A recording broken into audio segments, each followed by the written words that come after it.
Guardian ship was recently shot down here. If the Fallen haven't gotten to it, there might be parts we can salvage.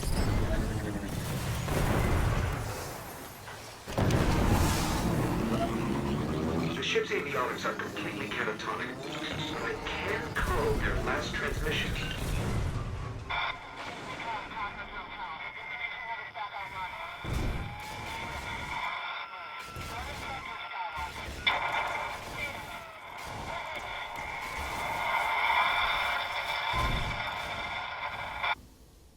They managed to restore an information hub here, down in the tunnels below.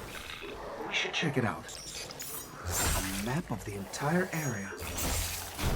What we really need to find is a warp drive, so we can jump to any planet or moon. Our only hope is where we found our ship. We have to go back. Scanning for the warp drive. That means it's already in Fallen hands.